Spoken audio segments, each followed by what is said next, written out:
a topsy-turvy season for Tottenham Hotspur. There haven't been too many good things to shout about. But today on the Sonny talkSPORT YouTube channel, we're going to be saluting and absolutely giving the flowers to the one and only Djed Spence. He's been an absolute marvel in this team, considering he wasn't in the team from the start of the season. So as I said on the Sonny talkSPORT YouTube channel, we're going to be talking about the scary truth about Djed Spence at Tottenham Hotspur that nobody is noticing. Before we go any further, if you are new to the channel, then drop us a like, subscribe and hit the notification bell, and also leave your comments down below. Has Djed Spence been Tottenham's player of the season?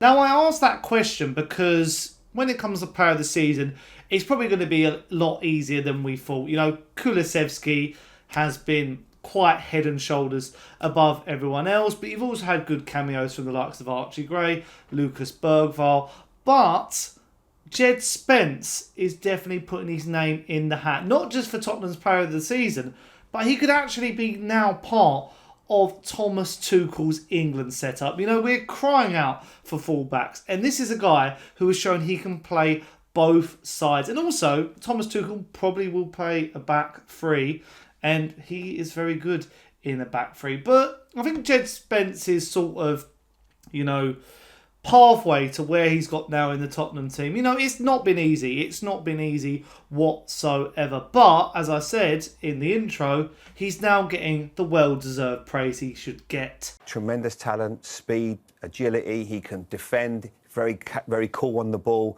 Got a good football brain. He is doing so well, but it just shows you need a bit of confidence, a bit of belief, you know. And sometimes when we talk about injuries, if there aren't these injuries to a doggy or whoever, we don't probably see him in the Tottenham side. But he's forced his way in there. He's been taking his chance really well. And I thought today, I think we all agree, I thought he was excellent. And it's not easy for fullbacks, especially the way Tottenham want to play with the fullbacks playing so high and it's quite congested. And sometimes you've got your back to goal and you've got to pick the right pass at the right moment. But I thought that he was brilliant today. Let's talk about Djed Spence, because for me, he is undroppable, unstoppable, he's just been unbelievable since coming in. You also forget this is a guy that didn't play for essentially 2 years. Conte didn't fancy him, neither did Ange. I think there was an attitude problem or something underlying from what I hear. Maybe Dan, you'll know more. But the way he's come in, he's playing at left back as well, doesn't get dribble past, he's so strong, carries the ball so well, can get forward, he's got the pace. There is nothing wrong with Djed Spence. He's the complete right left back, isn't he? Yeah, I mean, I think there were some kind of off-field concerns that people at the club had, which kind of explains why he was overlooked for so long. But he has been like a revelation since coming in. And there's two things that I really like about him. One is he's so positive. Like, he was playing in front of the press box against United, and every time he gets the ball, he just gets his head up. He either plays a forward pass through the lines that's kind of risky, which is exactly what Postecoglou wants, or he just looks to dribble it forward and take on his man and run into space. And he's so positive. And then the other thing is he's so calm. Like, he'll be in the corner, he'll be being pressed by 3 players, and he'll still kind of have the same cool air about him. He'll find a way to play out, and he just never looks like he's ruffled by the pressure. I think he's been great. I think there's a case that he's actually even better at left back for Postecoglou, because he can kind of invert on his right foot, which is what Ange wants, right? Is for them to come into midfield. If he was on the right, he might kind of hug the touchline a bit more. So I'm interested to see him on the right, definitely, and Udogie on the left. But I think he couldn't be doing much better on the left at the moment. Yeah.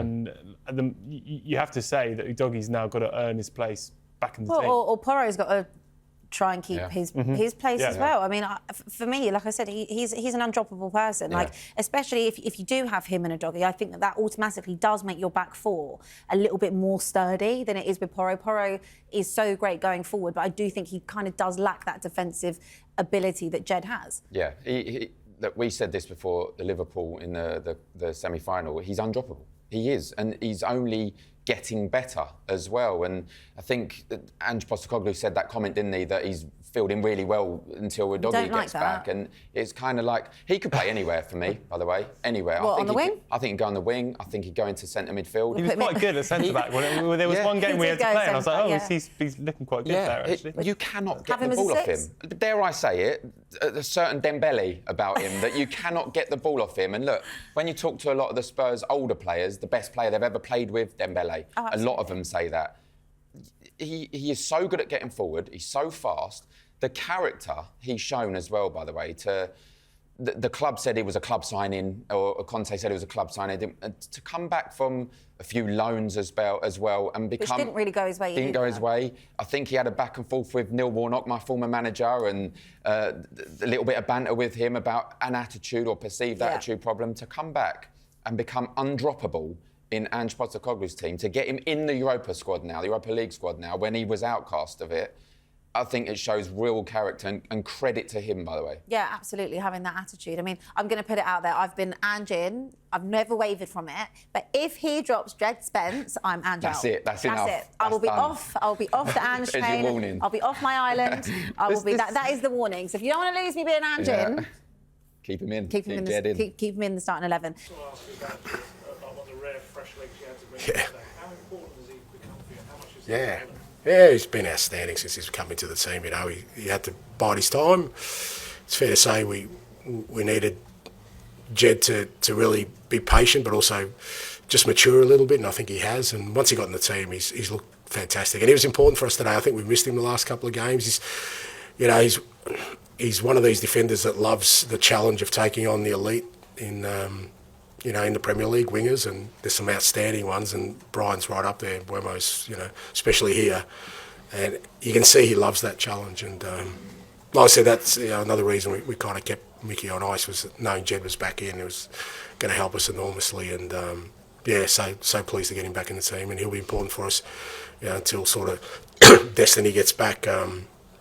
He'll be important for us in this period. Because it wasn't the easiest start for Djed Spence at Tottenham. We've got to remember, he was signed in the summer when Conte was the manager. I believe it was the summer we bought in Richarlison, we bought in Basuma, and, it was deemed as quite a good summer. A lot of those players were Conte players, signed for Conte. But Djed Spence was apparently a club signing, and Daniel Levy was pushing for this, and we ended up paying £20 million for his service from Middlesbrough. He'd had a successful spell at Nottingham Forest in the Championship the year before. Funny enough, him and Dominic Solanke were in the same EFL Championship Team of the Year. So they're both in our side now, and they're very, very good. But Djed Spence, he came to Tottenham, and it didn't work, did it, at the beginning? He had loan spells at various clubs, Leeds, Rennes, and Genoa. And actually, at his loan spell at Genoa last season, there was an option to make the move permanent for £10 million. We would have lost a lot on Djed Spence, and that would have been an absolute disaster, because as we've seen this season, he's been impressive.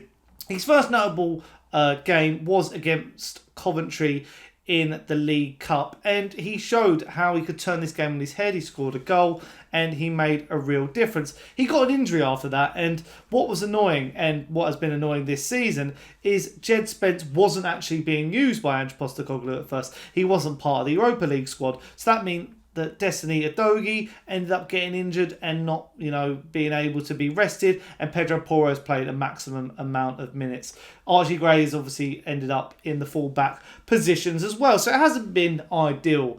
But Djed Spence has come in, he's played on both sides, he's played very good on both sides. He's kept out the likes of Brian Mbeumo and Mohamed Salah. He's got man of the matches in games against Manchester United and also Brentford as well. He's just been absolutely incredible. And in, as I say, a quiet, poor season for Tottenham, he's been one of the shining stars. And a player who looked like he could have left is now absolutely thriving, and he will thrive in the future, I am sure of that, and potentially for an England side under Thomas Tuchel. But I want to hone in on his performance against Manchester United, because the stats didn't lie. He has been absolutely impressive already. And already in 2025, according to Who Scored, Djed Spence is the highest rated defender in the Premier League since the beginning of 2025 with a 7.52 rating. He was busy up and down the left. The Premier League showed how dominant he was in and with his touch map against Manchester United. Absolutely was incredible. And he just adds a different,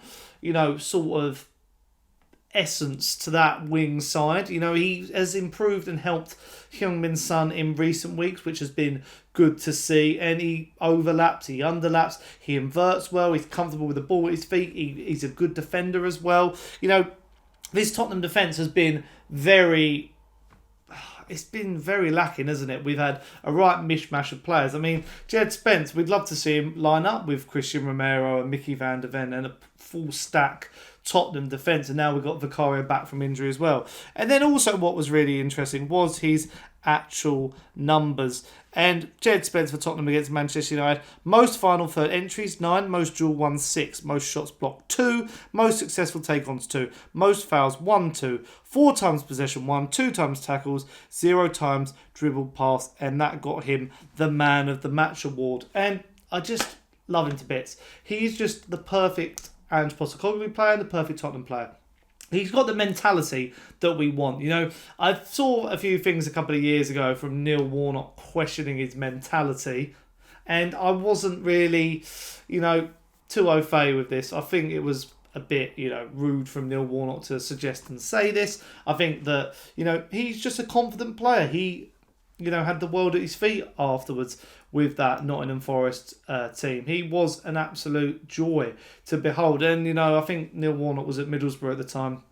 And, hence why, he went out on loan in the first place. But it didn't work out for him at Leeds. It didn't work out for him at Rennes. And Genoa was a bit hit and miss as well. But he's finally getting his, just desserts. After it not working under Conte either. And Conte wasn't a big fan of him. Didn't want to play him either. But he had the potential. We all knew he had the potential. We all wanted to see him more. We all thought and expected that he should be starting more games. Even at the beginning of the season, when Ange was neglecting him and not using him and didn't put him in the Europa League side, we were all screaming for him. And now he's put a run together. It's actually quite funny that he is now the player who maybe starts on the left over Udogie more, and also starts maybe over Pedro Porro. I remember seeing a tweet from Invert the Wing, and I know Invert the Wing is a bit of a jokey account. I'm not sure if he's a Tottenham fan at all, but he sort of said that, Djed Spence is the Pedro Porro replacement instead of, just, the other way around, which I thought was quite interesting and quite telling. So, yeah, I just really wanted to salute Djed Spence because in a game and, in this side where I think Tottenham are honing in more on English talent. We've seen, obviously, we've got Solanke, Maddison, Archie Gray, and Djed Spence in the roster now to sort of improve that English contingent. So it's good to see lots of them thriving. I think a lot of them will be successful and a lot of them will improve this side. And Djed Spence is a vital part of this side. No matter who the manager is, even if Ange Postecoglou is to leave, I think he is going to be an absolute asset for us. And considering we nearly let him go for 10 million, that would have been a massive mistake. But you're going to have to let me know in the comments down below. Is Djed Spence your player of the season? Should he get a call up to Thomas Tuchel's England side? I think, it's up for grabs.